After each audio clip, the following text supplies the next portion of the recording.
Good morning, ma'am. My name is Sharif Mazmadas. I'm going to perform the cardiopulmonary resuscitation or the CPR. So first, I'm gonna check the surveillance if the scenes is safe. So I'm going to proceed to my CPR. So by checking it, so I'm going to check the responsiveness of the patients by tapping the shoulder. Sir, are you okay? Sir, are you okay? Sir, are you okay? So there's no responsiveness. So my name is Sharif Mazmadas, student nurse from PAC. So I have a little knowledge about the CPR. So I'm going to call 911. Help! You in a white shirt. Call 911 and bring first aid kit immediately and bring AED. Now I'm going to check the breathing by using the LLF or the look, listen, and feel. So I'm going to tilt up the head and chin. So I'm going to hear the breath. There's a bit.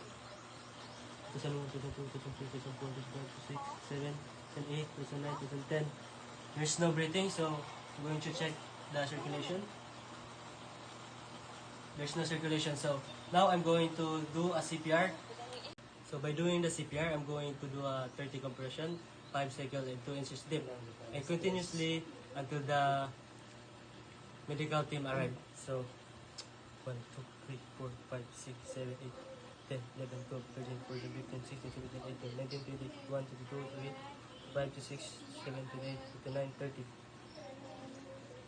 So, 1, 2, 3, 4, 5, 6, 7. There's no breathing, so I'm going to continue it. 1, 2, 3, 4, 5, 6, 7, 8, 9, 19, 20, 21, 22, 23, 24, 25, 26, 28, 29, 30.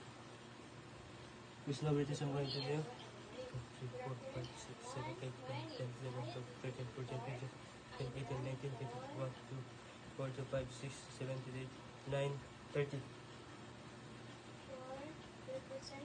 So there's a positive circulation and negative breathing. So next, I'm going to do a rescue breathing by doing a one breath, start with breaths and end with breaths in a 5 seconds and 24 cycle.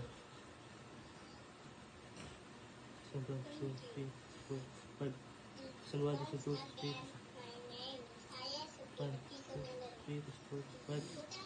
So 1, 2, 3, 5. So repeat that after the patient has a breath.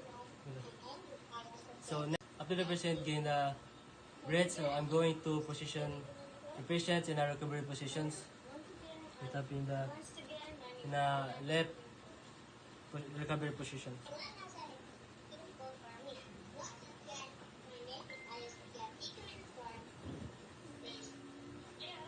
So that's the recovery position for the adult. After the patient gain the breath, so I'm going to position the patients in a recovery positions. Tapping in a left recovery position.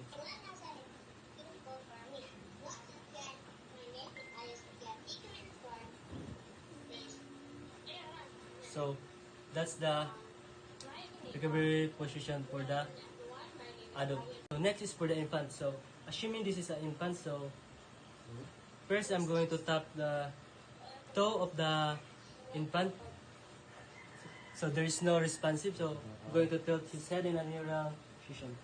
Like that. Then I'm going to use my two thumb and putting it in the sternum of the baby by doing 15 compression and 5 cycle in a 2 inches deep. 1, 2, 3, 4, 5, 6, 7, 8, 9, 10, 11, 12, 13, 14, 15. So 1, 2, 3, 4, 5, 7, 8, 9. 1, 2, 3, 4, 5, 6, 7, 8, 10, 11, 12, 13, 14, 15. 1, 2, 3, 4, 5, 6, 7, 8. So there is a positive circulation but negative breathing. So I'm going to do a rescue breathing by doing a one breath in and one after breath in a 3 seconds and 40 times cycle. 1, 2, 3, 1, 2.